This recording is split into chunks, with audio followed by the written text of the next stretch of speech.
بسم اللہ الرحمن الرحیم الحمدللہ رب العالمین والصلاة والسلام علی سید الانبیاء والمرسلین وعلی آلہ واصحابہ اجمعین۔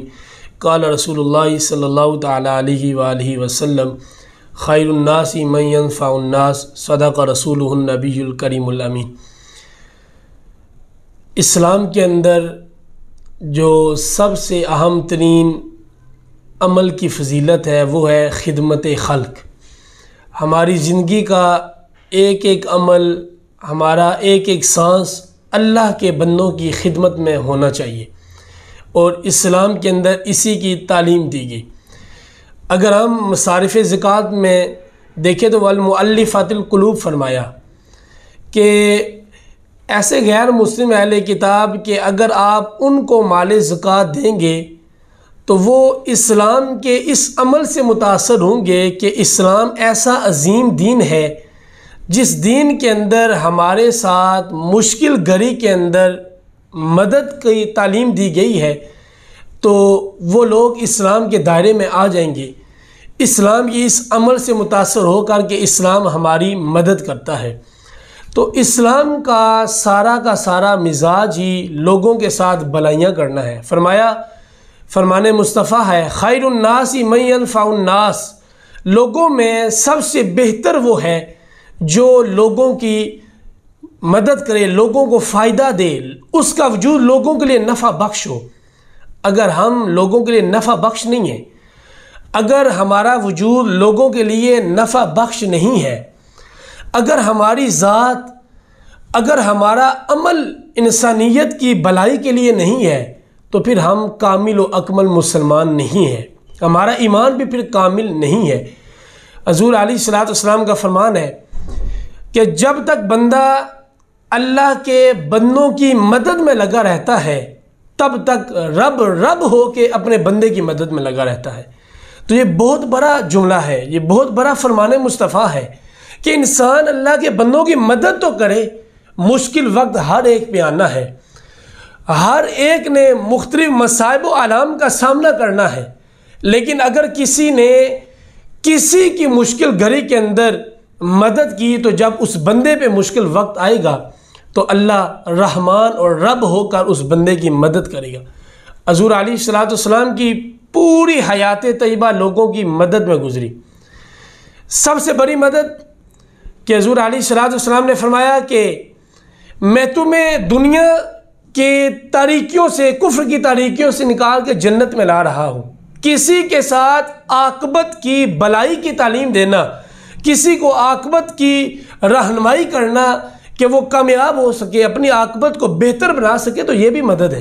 حضور علیہ الصلوۃ والسلام نے فرمایا کہ علی جب تم کسی میدان میں جاؤ تو کافروں کو قتل کرنے سے پہلے تم ان کو ہدایت کی تعلیم دو، اگر وہ اس تعلیم پہ عمل کر کے مسلمان ہوگے تو یہ تمہارے لیے قتل کرنے سے زیادہ بہتر ہے۔ یہ بھی ایک مدد ہے۔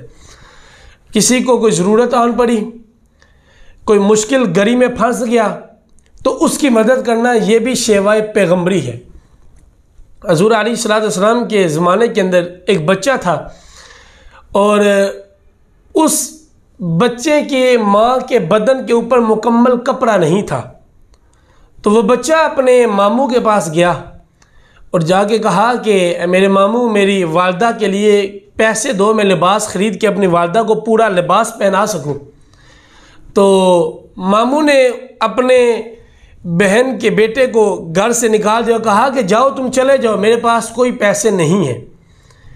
وہ بچہ جب راستے میں آیا تو اس کو کسی نے کہا کہ اے نوجوان، جا سین حرم کے اندر اللہ کے آخری نبی حضرت محمد صلی اللہ تعالیٰ علیہ وآلہ وسلم بیٹھے ہیں، جاؤ ان کے پاس، وہ تمہاری مدد ضرور کریں گے۔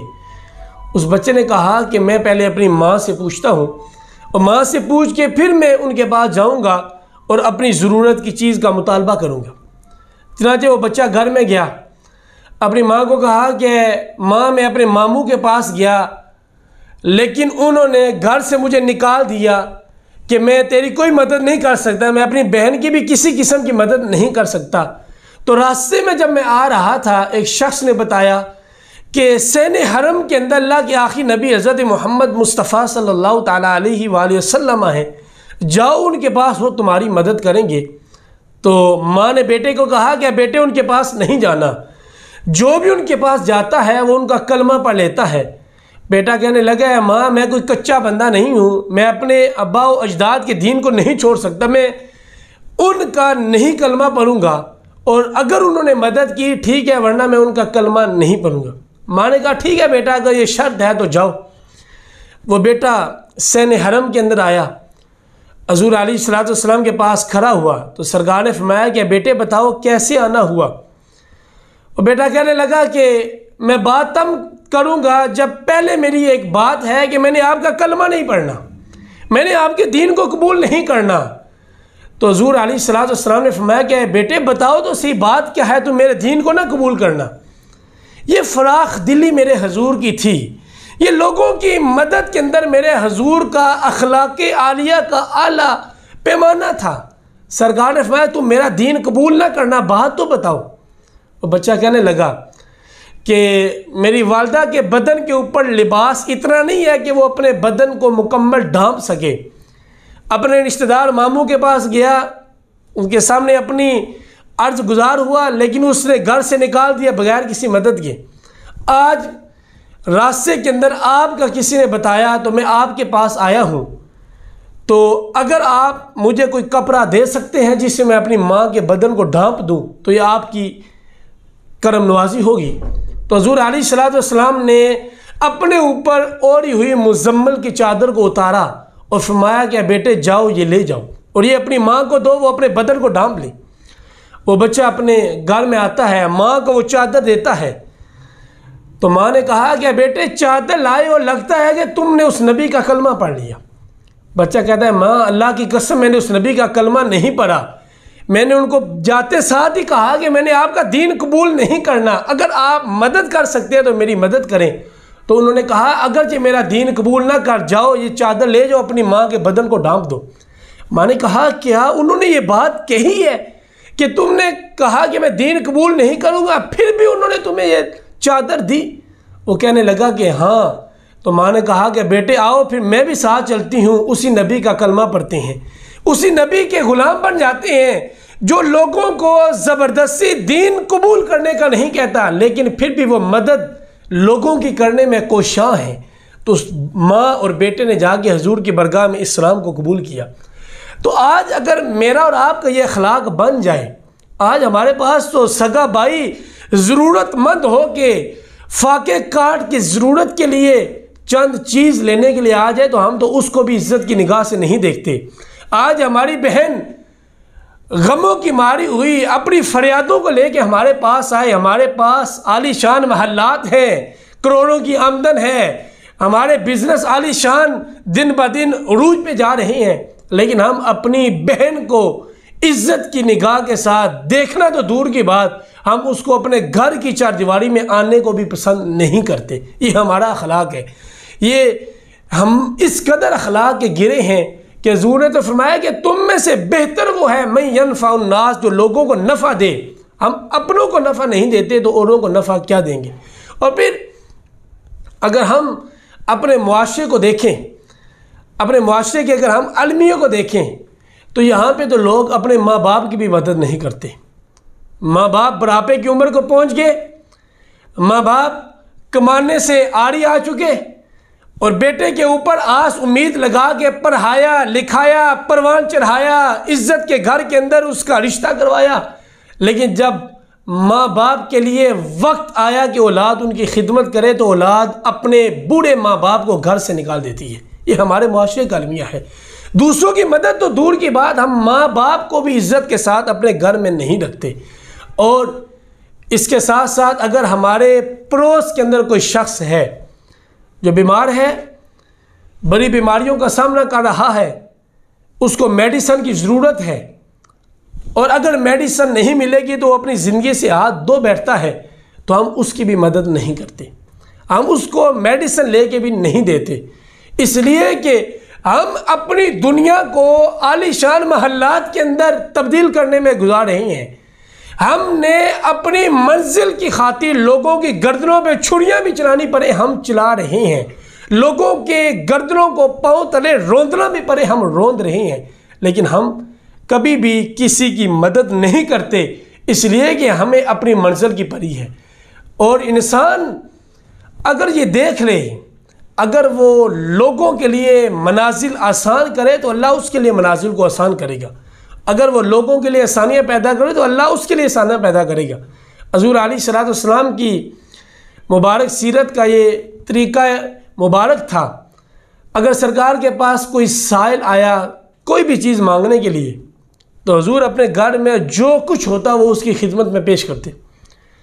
اگر بالفرض تقاضۂ بشریت کے ساتھ اگر گھر میں کچھ نہ ہوتا تو سرکار فرماتے کہ جاؤ فلاں محلے کے شخص سے میرے نام پہ ادھار لے جاؤ، تم یہ چیز لے جاؤ، میں اس کو واپس رقم لوٹا دوں گا۔ یہ حضور کا کردار تھا، لیکن آج ہم اپنی زندگی کو اس کردار سے بھی کوسوں دور لے جا کے پھینک رہے ہیں۔ حضور علیہ الصلوۃ والسلام کے اہل بیت کا کیا طریقہ تھا؟ سیدہ خاتون جنت رضی اللہ تعالی عنہا، سیدنا علی المرتضیٰ رضی اللہ تعالی عنہا، اور آپ کے گھر کے اندر ایک خدمت گزار تھی خاتون، جب روزہ کھولنے کا وقت آیا دروازے پہ دستک ہوئی، کئی دنوں سے یہ نبی کا گھرانہ فاقے کاٹ رہا تھا، اس دن کھانے کے لیے روٹی کو پکایا، جب افطاری کا وقت قریب آیا دستک ہوئی، سائل نے کہا کہ سنا ہے کہ نبی کے اہل خانہ کسی بھی سائل کو گھر سے خالی نہیں لوٹاتے، تو سیدہ خاتون جنت رضی اللہ تعالیٰ عنہا نے اپنے حصے کا کھانا اس سائل کو دے دیا۔ خود کئی دنوں سے بھوکی تھی، اس دن افطاری کے وقت بھی بھوک کو برداشت کیا۔ کچھ لمحہ گزرا، دروازے پہ دوبارہ دستک ہوئی تو دوبارہ اس نے یہی کہے کہ سنا ہے کہ نبی کے اہل خانہ کسی سائل کو، بیکاری کو گھر سے خالی نہیں لوٹاتے۔ تو حضور علیہ الصلوۃ والسلام کے داماد حضرت علی کرم اللہ وجہ الکریم نے اپنے حصے کا کھانا جو تھا وہ اس سائل کو دیا۔ تھوڑی دیر بعد دروازے پہ دستک ہوئی، پھر سائل نے سوال کیا، تو اب سیدہ خاتون جنت اور سیدہ علی المرتضیٰ کی صحبت میں پلنے والی آپ کی خدمت گزار عورت، اس نے اپنے حصے کا جو کھانا تھا اس کو اس سائل کو دیا اور کہا کہ جس گھرانے میں میں رہتی ہوں اس گھرانے کا یہ امتیاز ہے کہ خود بھوک کاٹ لو لیکن لوگوں کے لیے آسانیوں کو پیدا کرو، لوگوں کے لیے فرحت کے دروازوں کو کھولو۔ تو آج ہمیں دیکھنا چاہیے، اگر آج ہم حضور کی محبت کے نعرے لگاتے ہیں، اگر آج ہم صحابہ اہل بیت کی محبت کے نعرے لگاتے ہیں تو ہمیں ان مبارک ہستیوں کے نورانی کردار کو اپنی سیرت کے اندر اپنانے کی ضرورت ہے۔ جب ہم اس کردار کو اپنائیں گے تو یقیناً اس سے ہمارے معاشرے کے اندر ایک خوشی کی لہر ہوگی اور ہر بندہ ایک دوسرے کی مدد کرے گا۔ تو اللہ کے حضور دعا ہے اللہ سبحانہ و تعالی ہمیں صحیح معنوں کے اندر خدمت خلق کی توفیق عطا فرمائے اور ہمیں اپنی ساری زندگی اپنے بندوں کی رضا کی خاطر اور اپنی رضا کی خاطر انسانیت کی خدمت کی سعادت عطا فرمائے۔ وما توفیقی الا باللہ۔